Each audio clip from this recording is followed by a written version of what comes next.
बहुत अच्छा लगा क्योंकि वहाँ एक त्रिकोणीय एक जो भावनाएं थी साथ में बह रही थी as a father, as an actor, as a character. जो तीन तरफ से मैं पिता भी था जो उनको देख रहा था और खुश हो रहा था, एक एक्टर भी था जो बड़ी बारीकी से उनके काम को उसका विश्लेषण कर रहा था, और एक किरदार जो कि उसके साथ लड़ने के लिए भी तैयार था। मुझे तो लगता है कि मैं अभी भी एक सपना जी रहा हूँ।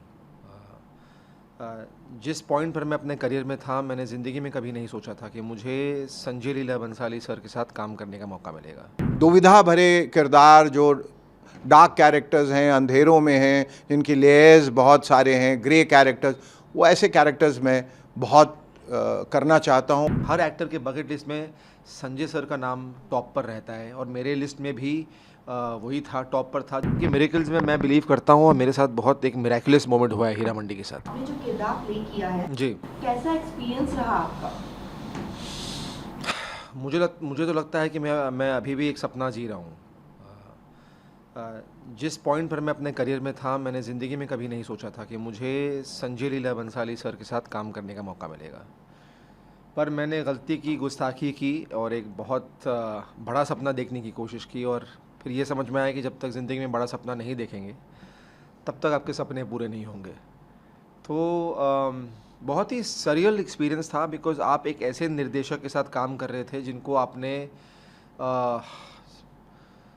जो आपके ऑब्वियसली बकेट लिस्ट में थे एज एन एक्टर। हर एक्टर के बकेट लिस्ट में संजय सर का नाम टॉप पर रहता है और मेरे लिस्ट में भी वही था, टॉप पर था। जब मुझे याद है, जब मैं गंगूबाई देखने गया था तो मैं इतना एनामर्ड था। ऑफ कोर्स मुझे उनकी सारी फिल्में पसंद है, पद्मावत, रामलीला, खामोशी, हम दिल दे चुके सनम, ऑफ कोर्स देवदास।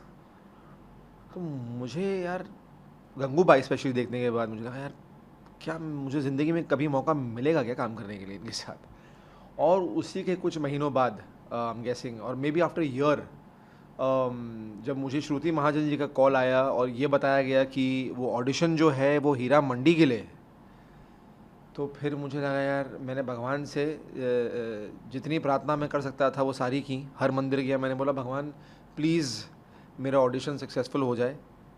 लेकिन जब मैंने वो ऑडिशन किया तो अनफॉर्चुनेटली मुझे वो रोल नहीं मिला। और शायद कोई और डायरेक्टर होते, दुख होता, अगर कोई और फिल्म होती या सीरीज़ होती दुख होता, लेकिन इतना दुख नहीं होता। और 2 महीने तक मेरी माँ, जो हमेशा चाहती थी कि मैं सर के साथ काम करूं, उनका भी दिल टूटा, उनको भी दुख हुआ। लेकिन भगवान की जो प्लानिंग है उसको आप कभी डिकोड कर ही नहीं सकते। और 2 महीने बाद जब मैंने ये सब चीज़ों को चेस करना छोड़ दिया, फिर इसके पीछे भागना छोड़ दिया, मुझे फिर से फ़ोन आया। और मुझे फ़ोन आया ये कहते हुए कि mostly I am going to be doing that role, and मुझे बिलीव ही नहीं हुआ यार, बिकॉज किसी और को साइन किया गया था उस शो के लिए। और next thing you know I was on set, next thing you know I was being directed by him, next thing you know he offered me another role in the show. तो मैं 2 किरदार play कर रहा हूँ show में। तो miracles में मुझे लगता है कि मिरेकल्स में मैं बिलीव करता हूँ और मेरे साथ बहुत एक मिरेकुलस मोमेंट हुआ है हीरा मंडी के साथ। सर अध्ययन आपने कहीं ना कहीं इसको मैनिफेस्टेशन किया है इस प्रोजेक्ट के लिए? मैंने सर के साथ काम करने को मैनिफेस्ट किया था अपने लाइफ में, और मैं आई एम सीरियस, मैं गंगूबाई के टाइम पे आ था किसी दिन काम करूंगा सर के साथ यार। और दिल से शायद वो दुआ निकली होगी या आवाज़ निकली होगी या वो सपना देखा होगा मैंने कि आज वो सपना पूरा हो गया। और एज आई सेड कि मैं डिसबिलीफ में हूँ, तो मैनिफेस्ट मैंने किया, और सपने सच होते हैं, मैनिफेस्टेशन सच होते हैं। तो उसको अगर आप एकदम सिंसेरिटी से मैनिफेस्ट करें तो वो डेफिनेटली पूरा होगा। संजय लीला भंसाली ने आपको अप्रिशिएट किया था परफॉर्मेंस के लिए, and it's a huge moment because Sanjay sir एक ऐसे डायरेक्टर हैं जो इजीली अप्रिशिएट नहीं करते हैं। तो आपका ये मोमेंट हुआ, तो आप प्लीज एक्सपीरियंस बताइए अपना।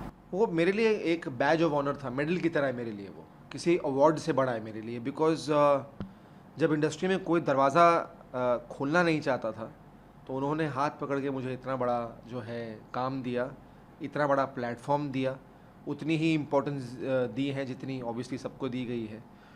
मैं उनका आभारी तो पूरी लाइफ लॉन्ग रहूँगा उनका। और जब उन्होंने मेरे को वैलिडेशन दी कि जब वो रोए, मुझे गले लगाया, मेरे फादर को फ़ोन किया, 20 मिनट बात की, तो मुझे तो बिलीव ही नहीं हो रहा था ना। सबसे पहले ये बिलीव ही नहीं हो रहा था कि मैं इस शो का हिस्सा हूँ। दूसरा, जब मैंने एक टेक में वो 7 मिनट का सीन किया, जहाँ पर sir usually 50 take, 40 take, 30 take लिए जाते हैं, और इतना लंबा सीन, इतना कठिन सीन, मनीषा जी आपके सामने, संजय लीला बंसाली आपको देख रहे हैं, 600 लोग सेट पर हैं, इतना विशाल set, the pressure was humongous. पर मुझे सिर्फ इतना पता था कि ये मेरे लिए लाइफ एंड डेथ है, और अगर मैंने आज अपने आप को प्रूव नहीं किया तो शायद कभी नहीं कर पाऊँगा। तो मेरे लिए ये ज़िंदगी और मौत का सवाल था, जितना भी फिल्मी साउंड करता है ये, पर मेरे लिए एज एन एक्टर, मेरे प्रोफेशन के लिए ज़िंदगी और मौत की तरह था, and I had to deliver. और मैंने बस आंखें बंद की, हनुमान चालीसा 7 बार पढ़ा लाइफ में, और मैं सेट पर गया, और मुझे लगता है कि मैं कंट्रोल में नहीं था जो भी हुआ। आई थिंक कुछ तो एक एनर्जी थी, एक पावर थी। मैंने कहा भी कि एक पॉइंट पर मुझे लगा मेरे फादर का सोल मेरे अंदर है, बिकॉज मेरे फादर इतना चाहते थे कि मैं अच्छा करूं उनके साथ। मैजिकल। जब इतने मजे हुए और सक्षम निर्देशक हैं और एक अभिनेता के नाते आप हमेशा ये आस लगाए रहते हैं कि मुझे अच्छे से अच्छे निर्देशकों के साथ काम करने का मौका मिले, तो इससे बेहतर मौका तो हो ही नहीं सकता है। उनके साथ काम करने का मौका तो मिला ही, पर हर पड़ाव पे, हर सीढ़ी पे, हर कदम पे, हर पायदान पे इंसान कुछ ना कुछ सीखता है। लेकिन जब अच्छे निर्देशक के साथ आता है तो कई सीढ़ियाँ ऊपर चढ़ जाता है। तो मुझे ऐसा लगता है कि इस काम में जब मैंने शुरुआत की हीरा मंडी में, तो मेरे लिए ये था कि मैं एक सीन भी कर लूँ तो मेरे लिए काफ़ी है, क्योंकि इस माहौल में दिख जाना ही और कुछ कर जाना अपने आप में एक बड़ी बात है, लेकिन इसका एक सिलसिला भी है। और ये काम उस वक्त आया जब मुझे कतई कोई उम्मीद नहीं थी कि उनकी तरफ से कुछ ऐसा एक ऑफ़र आने वाला है, तो बहुत खुश हुआ। और आपका अगला सवाल इससे पहले पूछें कि फिर इसमें अध्ययन को भी मिला और आपको कितनी खुशी हुई, तो दुगनी खुशी हुई, बहुत खुशी हुई। और अगर आप पूछें कि सेट पे कैसा लगा, तो बहुत अच्छा लगा, क्योंकि वहाँ एक त्रिकोणीय एक जो भावनाएं थी साथ में बह रही थी, as a father, as an actor, as a character, जो तीन तरफ से मैं पिता भी था जो उनको देख रहा था और खुश हो रहा था, एक एक्टर भी था जो बड़ी बारीकी से उनके काम को उसका विश्लेषण कर रहा था, और एक किरदार जो कि उसके साथ लड़ने के लिए भी तैयार था। तो काम हालांकि अध्ययन को पहले मिला और मुझे उसके बाद, और लेकिन सूरत हाल जो भी हो और जहाँ से जिसको भी जैसे भी पहले काम मिला हो या बाद में, ये एहसासात कि ये सारे जो घर से दो लोग, मैं और अध्ययन, दोनों अभिनेता एक ही फिल्म के लिए जा रहे हैं, एक ही काम के लिए जा रहे हैं, इससे बड़ी खुशी महसूस हुई है। और उन्होंने हीरा मंडी के दौरान कई लोगों को खड़े होकर उनकी तारीफ़ की, और ये उनकी खासियत है कि वो इस तरह से हौसला अफजाई करते हैं कि अब जो कलाकार है या फ़नकार है वो बिल्कुल 7वें आसमान में पहुंच जाता है। जो और ख़ास तौर पे जब अध्ययन की तारीफ़ हुई, तो एक पिता के नाते मेरी प्रतिक्रिया तो इस किस्म की थी जिसका मैं बयान नहीं कर सकता। उन्होंने फ़ोन पे आके बड़ाई की, फ़ोन किया और बड़ाई की, और मेरी आंखें नम हो गई वो बड़ाई सुन के। मुझे ऐसा लगा कि जिस तारीफ़ का वो मुस्तहक़ है, हक़दार है, और जो उसे बहुत पहले मिलने चाहिए थे वो अब मिल रही है। लेकिन देर आए दुरुस्त आए, और क्या आए, और तारीफ़ भी कहाँ से मिली, एक ऐसे इंसान से जो अपने काम के लिए में माहिर माना जाता है, बादशाह माना जाता है।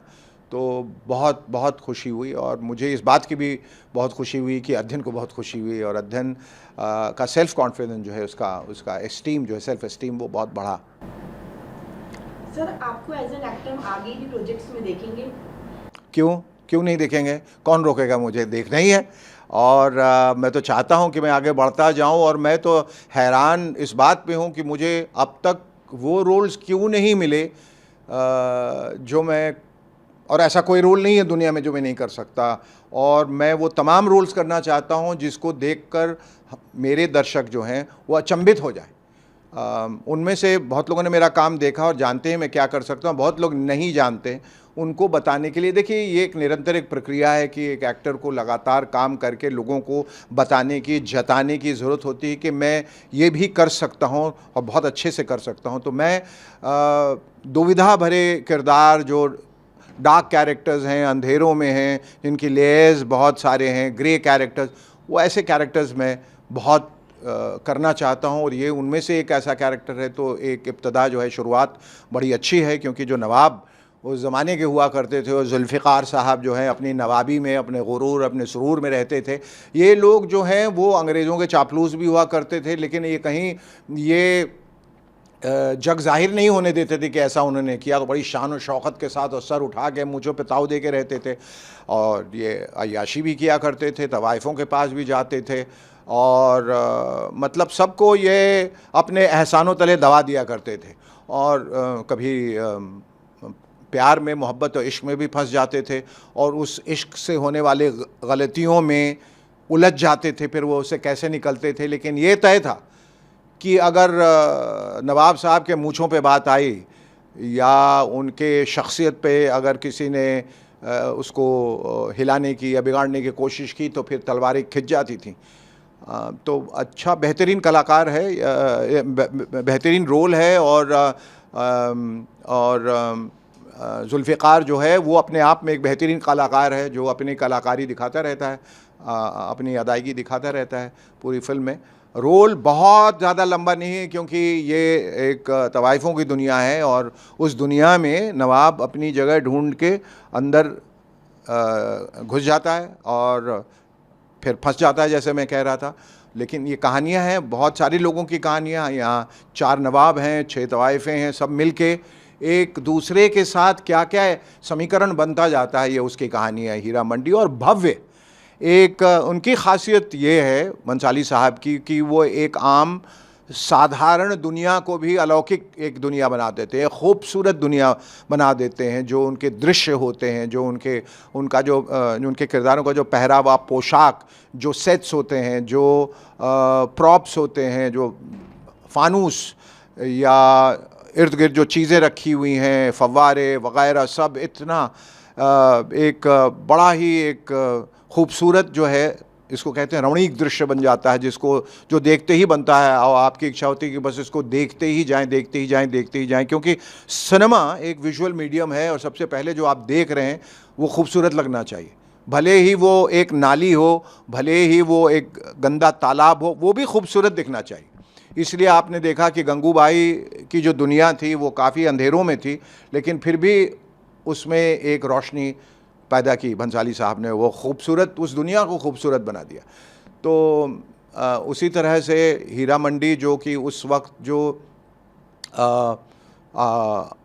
अंग्रेज़ शासित जो हिंदुस्तान था, अविभाजित जो हिंदुस्तान था, अनडिवाइडेड इंडिया, उसमें हीरा मंडी अपनी एक ख़ास पहचान लिए था, जहाँ बड़े बड़े अंग्रेज़ और बड़े बड़े नवाब आया करते थे। और इनकी खासियत थी कि हीरा मंडी में जो तवाइफ़ें थीं उनका बड़ा रोब था, उनका बड़ा उनकी बड़ी चलती थी, उनका बड़ा दबदबा था, और वो सारा कुछ जो है उनके इख्तियार में होता था। वो किस तरह से कंट्रोल करती थी पूरे हीरा मंडी को, और इसी बहाने से जो आने वाले जो नवाब हुआ करते थे उनको भी वो कंट्रोल करती थी। लेकिन नवाब ठहरे नवाब, वो कहाँ कंट्रोल होने वाले हैं। तो ये कहानी जो है कई मोड़ से गुज़रते हुए आगे बढ़ती है। इसमें कई उतार चढ़ाव हैं और कई अचंभित करने वाले दृश्य हैं, और कहानी में जो पेंच है और उठापटक है, उसको देखकर ऑडियंस बहुत खुश होगी।